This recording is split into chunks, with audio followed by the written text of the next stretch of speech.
I still remember the taste of iron in the desert air that night, as if the sky itself had split and bled across the Sonoran horizon. My name is Ben Carter, and 10 years ago, I wore the green uniform of a senior U.S. Border Patrol agent stationed near Douglas, Arizona. I thought I knew every jagged trail of these mountains, every dry wash that stitched the Piloncillo and Animas ranges together. I was wrong.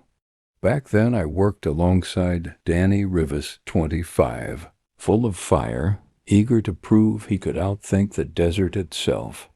I had 2 decades on him, a lifetime of dust and moonlit patrols. He trusted tech and protocol. I trusted the quiet warnings of instinct. That difference pulled us into a canyon neither of us should have entered. The strangeness began as a slow infection of sound. Usually night in the high desert is alive with 1,000 tiny instruments. Cicadas sawing the dark, coyotes calling across invisible ridges, the soft percussion of wind in mesquite. But that autumn the music warped. We'd hear a coyote's cry drop half an octave mid-note, vibrating like a struck drumhead before snapping into silence, as if someone pressed stop on a recording.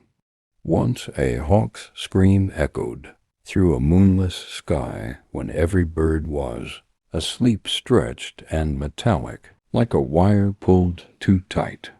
Danny laughed it off, blamed the canyon acoustics, but I felt the wrongness crawl beneath my ribs. Then came the marks.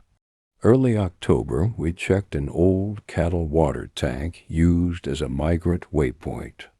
On a pale cottonwood nearby, 3 diagonal gouges raked through bark and deep into heartwood parallel, deliberate, nearly 3 meters high. A puma's reach ends far lower. The spacing was too wide for any claw I knew. Danny shrugged, said maybe a cougar stretching. But I'd seen hundreds of cougar sign. These cuts were a statement, tall as a man on another man's shoulders.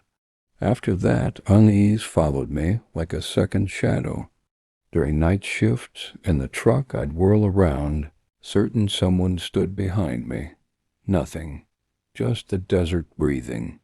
Danny teased me, said I was going soft. Maybe he was right, but instinct kept whispering, listen closer. October 28th, just after 9 p.m., a seismic sensor tripped along the Guadalupe Canyon Trail. Usually it's a deer, sometimes a rock slide. But that route is dangerous, and procedure says you check. We rolled out under a starless ceiling, headlights slicing scrub and stone. At the canyon mouth I killed the engine. The night felt hollow, as if the wind itself had forgotten the language of movement. Danny studied his tablet. 5, maybe 6 people, he said. But no footprints?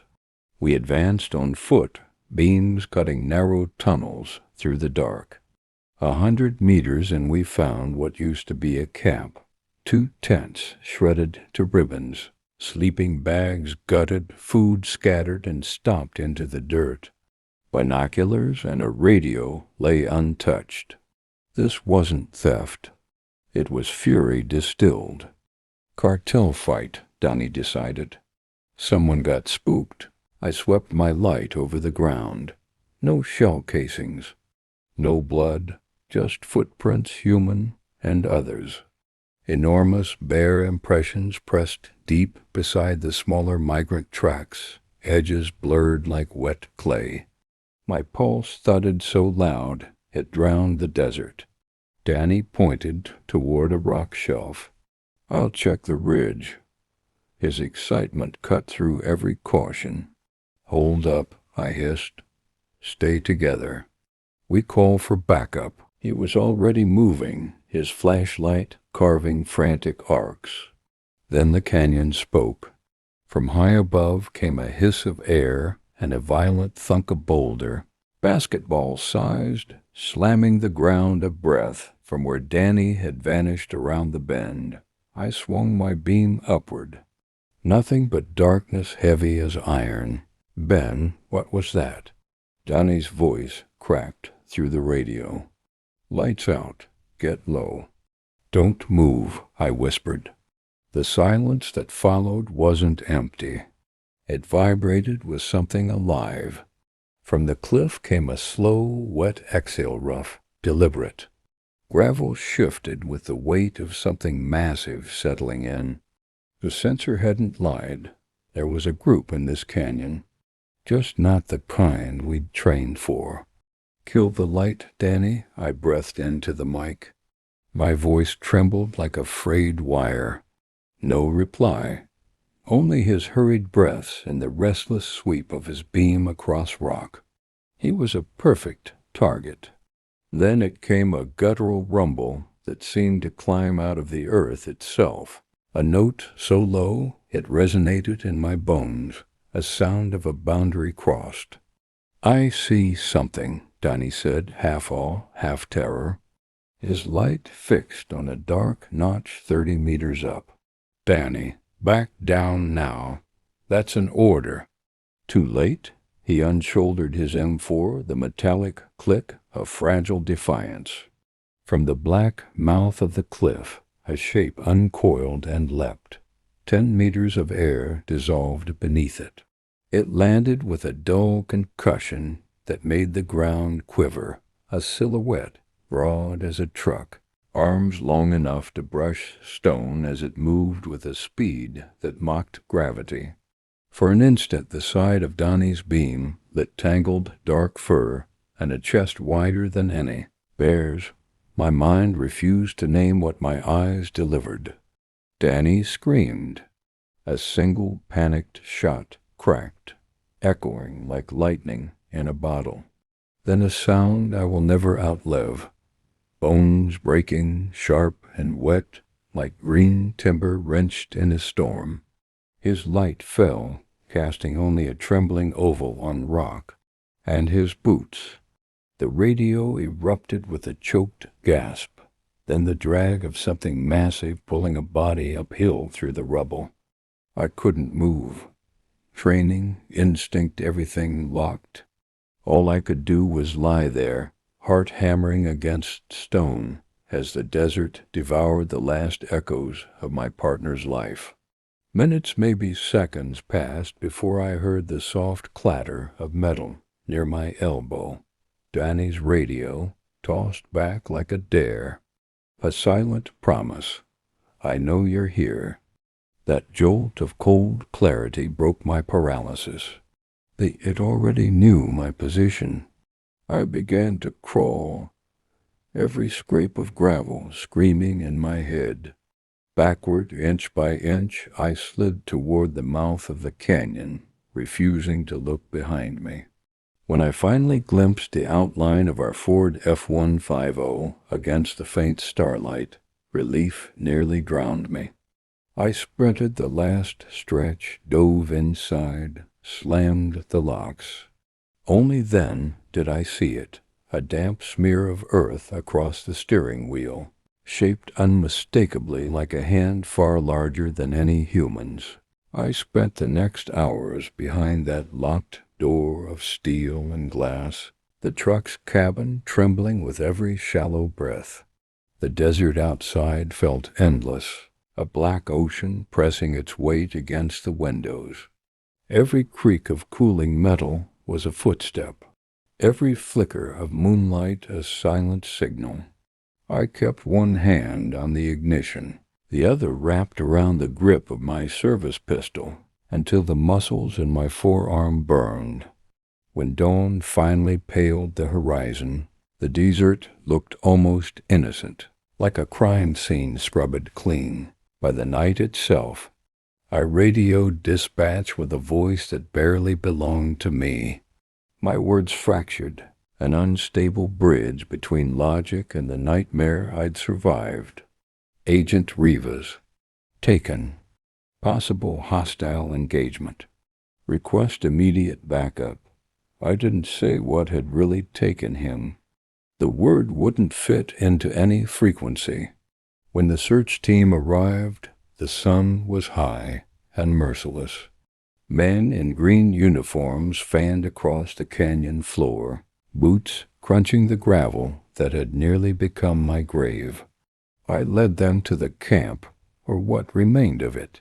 Shredded tents, scattered cans, the same chaos we'd found hours earlier, but already the scene felt staged, diluted by the daylight.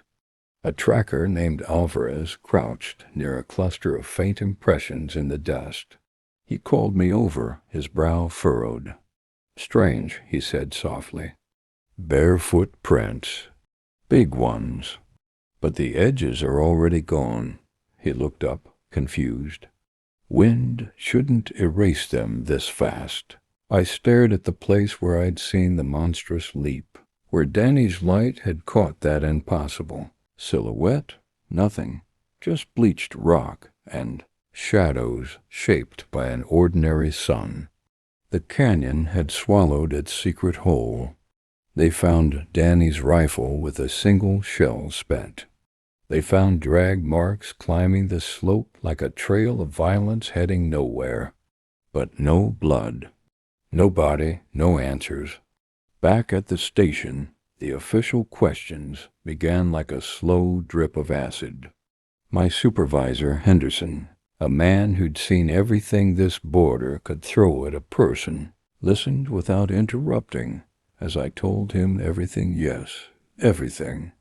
The strange calls in the dark, the claw marks 3 meters high, the sound that shook my bones, the figure that moved faster than thought.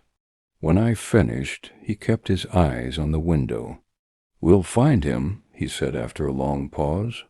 "Get some rest, Ben." His voice was calm, but it carried a quiet verdict. "You've gone too far into the desert, and it's followed you back." The next days blurred. Teams scoured every ravine and dry wash within 50 miles. Helicopters traced the canyons, with restless eyes of infrared. Nothing. It was as if Danny had been folded into the rock itself. Then the men in suits arrived. 2 of them, Washington written all over their pressed collars, and neutral smiles. They introduced themselves only as consultants, but everything about them smelled of federal quiet.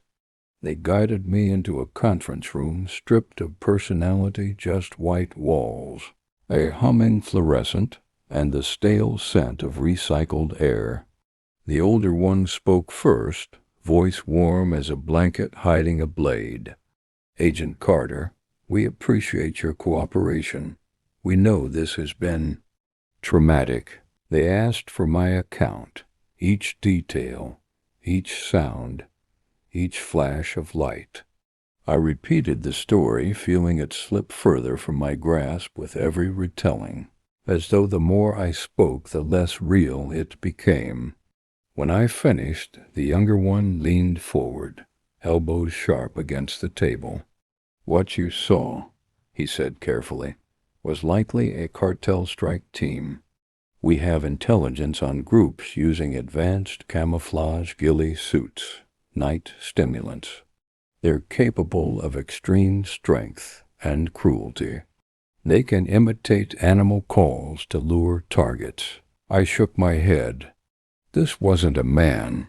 The older agent smiled with professional sympathy. "Trauma does strange things to memory. Under stress, the mind can create embellishments, hallucinations. They layered their version like plaster over a wound. A cartel ambush, a disguised assailant, a tragic fall during a struggle. They spoke as if truth were a chess game already won, offering me a choice between silence and madness. "If you insist on your account," the younger warned, "the department will require a full psychiatric evaluation. Temporary suspension. Your partner's reputation could suffer." Or, the older added gently, "I could accept a more reasonable report." Danny killed in the line of duty by cartel forces, myself a survivor of a violent encounter. Full pension. Honorable retirement. No questions. Their logic was a velvet cage, and I stepped inside. I signed the papers. Post-traumatic stress disorder. End of story. Weeks bled into months.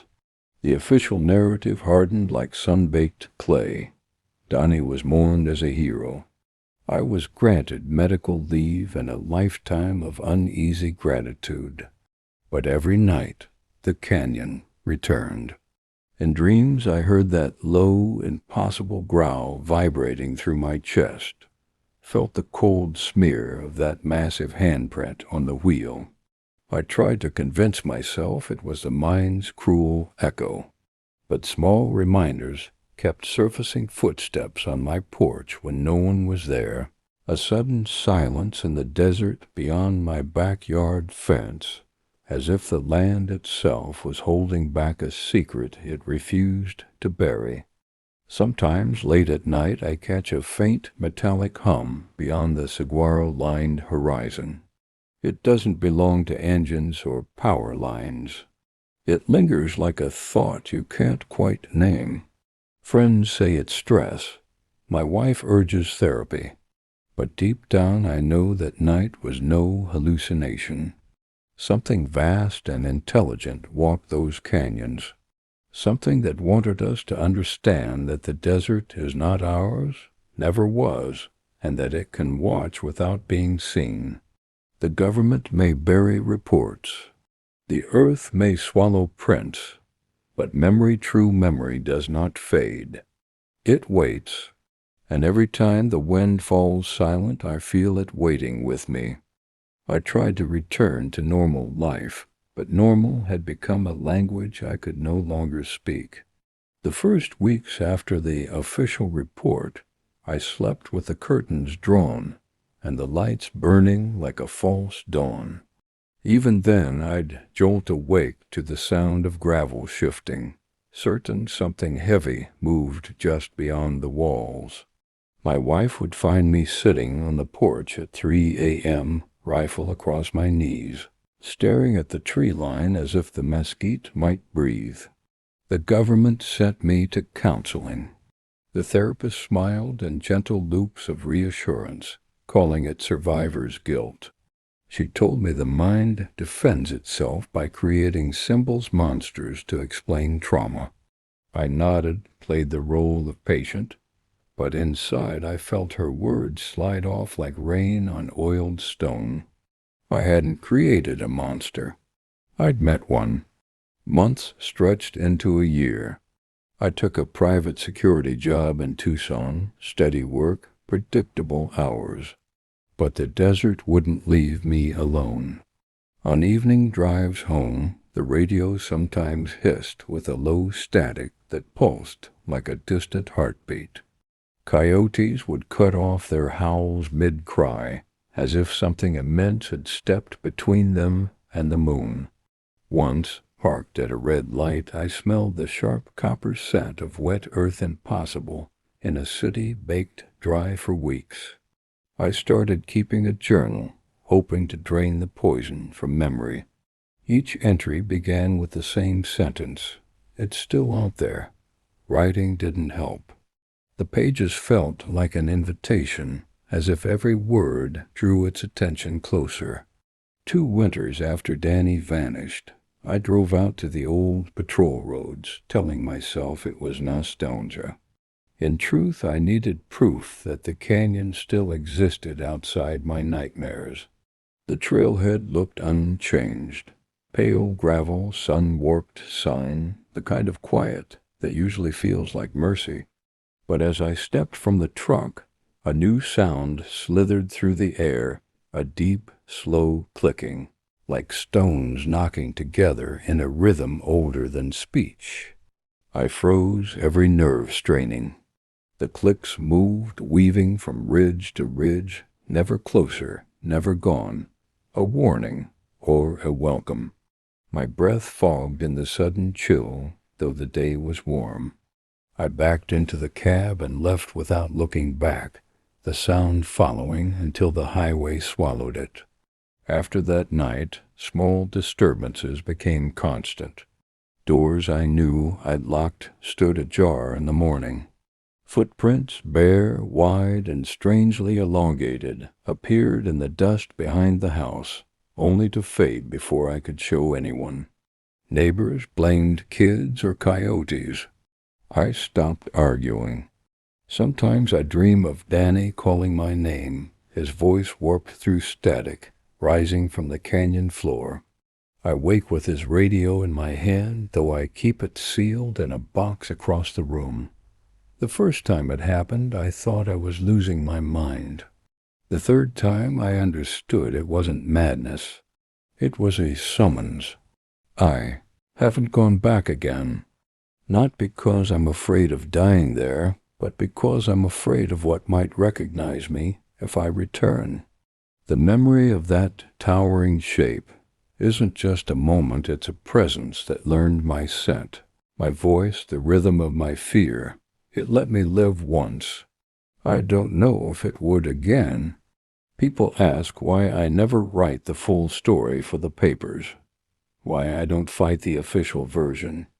I tell them some truths are heavier than proof. Evidence can be lost, reports can be buried, but the wilderness remembers. So does whatever claimed Danny. When the desert wind stills and the night feels too wide, I sense eyes waiting just beyond the reach of human light, patient, ancient, measuring the quiet. I'm older now, but every time I close my eyes, the canyon opens, and I hear that low growl vibrating through the marrow of the earth. Some nights I think of the handprint on my steering wheel, the silent message pressed into the leather. I know you. I let you go. I don't believe in monsters, but I believe in what waits when we trespass where we don't belong. I've spent 10 years trying to stitch my life back together, but the canyon lives inside me like a buried ember that never cools.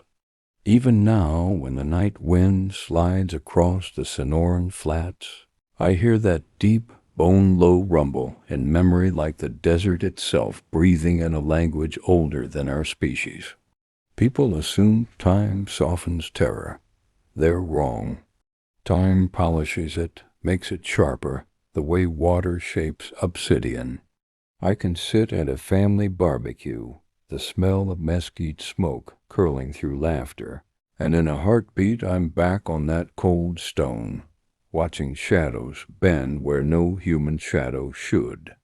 I tried faith for a while, quiet prayers in an empty church, candles flickering against stained glass. The silence after the amen felt familiar, but not comforting.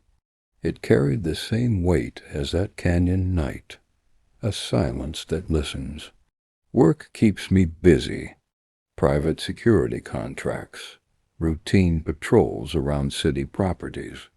I can perform the motions of normality, but every instinct is tuned to something else. A sudden lull in traffic feels like a warning. The scuff of a shoe in a parking garage tightens my throat. My senses are always tilted toward an unseen horizon, waiting for the next impossible sound. Sometimes I dream of Danny's last scream breaking off mid-breath. I wake with the taste of dust and copper on my tongue and the certainty that the dream is not a memory replay. It's a live connection, like a radio signal from a place where time folds differently. I've stopped questioning whether anyone believes me. The men in suits buried the truth under paperwork and protocol. Friends offer sympathetic smiles. My wife no longer asks about the nightmares. None of that matters. What matters is that something out there marked me and then let me go. Last spring I drove north, telling myself it was for work. At dusk I pulled off a remote highway to stretch my legs. The desert was endless and silver in moonlight. That's when I noticed the silence again, not the easy hush of a sleeping world, but a dense, deliberate quiet that seemed to lean in. On a ridge about 100 yards away, a shape uncoiled against the stars. Too tall for a man, too fluid for rock. It didn't move closer. It simply stood, a darker darkness against the night, as if to remind me that distance is an illusion. I didn't raise my weapon. I didn't speak. I just watched as the figure turned slightly, the way a predator gauges the wind, and then it was gone, absorbed by the desert without a sound. I drove home under a sky of glittering ice, heart steady for the first time in years. Not because I felt safe, but because I finally understood. It never left. It doesn't have to chase me. It already knows every road I travel, every breath I take. The official report still says disorientation. The file is closed. But when the wind drops and the stars sharpen like blades, I feel the canyon breathing through me, patient and eternal. And somewhere in that endless dark, a presence waits, remembering the night it let me leave.